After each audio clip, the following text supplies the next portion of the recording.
Next up, we want to now make this UI that's on the example page. So this is the tutorial for making a temperature converter. So we want to quickly do this UI, and then we'll link in these events that we need to do. So first, this is a great example to take what we've learned already and decide how we're going to make this UI look just like this. So if we were to look at this image, and I'm going to break it down how I choose first. Remember, the window, the main window, can only have one element, so it's got to be a container of some sorts, or we're going to use a grid or a stack panel. So for that choice, straight away, all I do is look at the overall window. Is this a window that currently has something aligned to the bottom, something that's going to fill all the content? The answer is no. So because of that alone, I'm going to choose a stack panel as the first item. That means that when we're stacking controls, nothing's going to end up just taking up the remaining space and pushing lower. So we'll do a stack panel as the top level, which means all of these will stack down.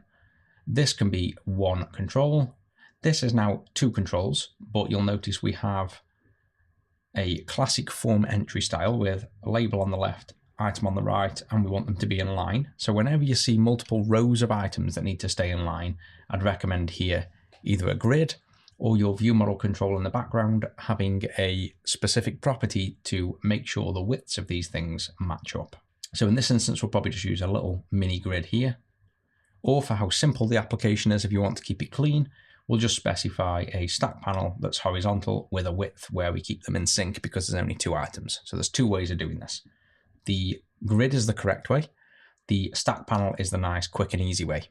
So it depends, considering this app is never going to grow past that, which one we choose. And then the button below. So this should be fairly simple to do. Let's go into here. We'll keep this preview on the side, but we will move it over like so. Let's now delete what we currently have and start fresh. So we have nothing in here. We'll start with the stack panel I mentioned. In fact, if you just type in stack panel and tab again and enter, we get a stack panel. We want then this, which is just a label with a background and a border saying temperature converter. So we'll just do for now a label. Content is temperature converter. We can do background is, I think it looks like a cyan, maybe a dark cyan. I think it looks like a full cyan, but I'm going to go with dark cyan. The foreground will be white. And you can see here, once we've got a few properties, I'll put them on new lines. I'm going to then do the font size, 30. We'll do some padding, 20. We'll do a slight margin, which I don't think is in the original. We'll do a corner radius, 10. And we'll do a horizontal content alignment, I think it'll be. There we go. So there's our nice, quick and easy copy of that, if you will. It's probably got font size a little bit smaller. Maybe padding a little bit smaller. That's probably more like what the control is.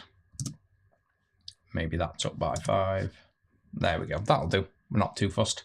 But you can see how easy that is in Avalonia to create custom headers.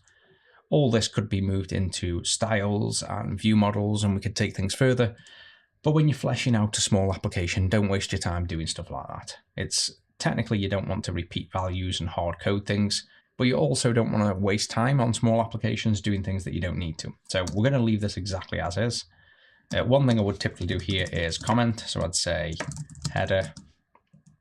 This one can be top level stack. And then below here now, we want, this is where we said, I think we're just going to do stack panels, keep it simple.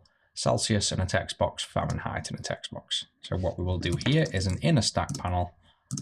And this is going to have a label. Content is going to be Celsius.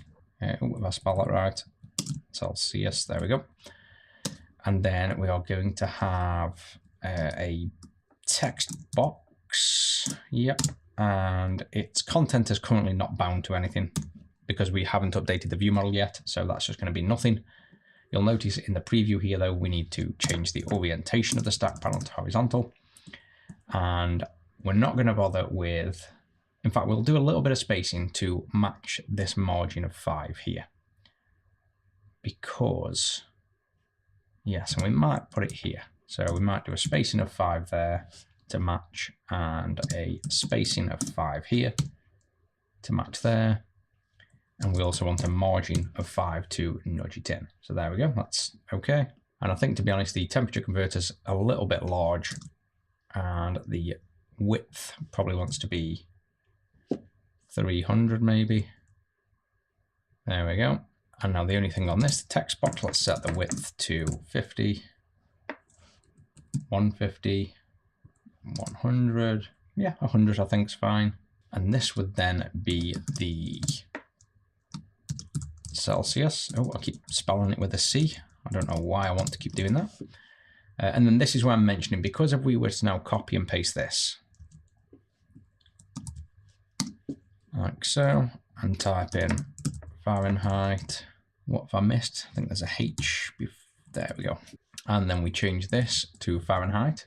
You'll see this is the issue we get, these text boxes being out of sync. If you did this in a grid with 2 columns, these would naturally align. Because we've chosen a stack panel, they're just a little bit easier to work with and chuck content in. And because there's only 2, all we need to do is set the label width to something that is long enough for both. So 80 looks big enough there. And we will do this. Now, this is a very fragile way of fixing the width. If we were to zoom in and out with the font size, for example, it would break. So if we did a font size of 30, of course it doesn't break on there. Let's go bigger. In fact, actually, no, it's not going to break in the sense of alignment, but it's going to break in the sense of being able to fit the content in if things start changing. But as I mentioned, this is a simple application where we're not fussed about stuff like this, but the correct decision here would be a grid to handle that much more naturally. And then we want a calculate button here. So that's just a button below, content calculate. And again, there's nothing bound to it just yet. We should have space in here. What we want to do is move this margin that's on these. This shouldn't have a margin. This wants to be on the overall stack panel here, so that everything inside gets that margin. In fact, it would be a padding if we have one. No, so it's going to be margin here, margin of 5, and then we can remove that margin from there as well. So instead of setting margins inside of all the elements, we set it on the top level.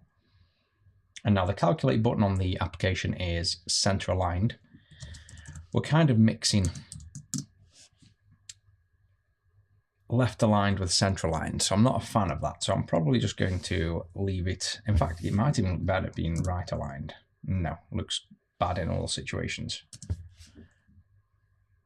So where I'd probably put this is maybe do a margin, put zeros so you can see then left, top, right, bottom. And on the left, I'm going to match this with the width of the values there, plus what probably needs to be the margin that's missing from the elements. And that just aligns the button there. And I'm probably going to make the width of the button 100 to match. And then the horizontal content alignment center. So that's probably what I'd do in this instance. Again, very non-professional in the sense of a lot of these things are hard coding values. This kind of hard coding of styles in a UI, you don't normally do as you grow the application. I just need to reiterate that a few times so you guys don't think this is how you technically design larger applications. This is great to get you started, great to see how to move things, how they work, but we wouldn't be, for example, hard coding 85 here based on the fact that this is 5 here and this is 80 here, but it's good enough for what we're doing now. So calculate button. Right, there's the UI. So hopefully with the knowledge you've gained already, you can see how easy that is to do when you've followed along with all of that. Now let's jump into the events. So in order to do the events, we are basically, in this instance, just doing a click on code behind. This is, again, something you wouldn't do in production. You'd use view models, whereas this example is currently calculating everything based on just the event. So let's just do what the example does for now, which is in here. You can just say, I think it's just the word click. There we go. Click and then tab and tab again.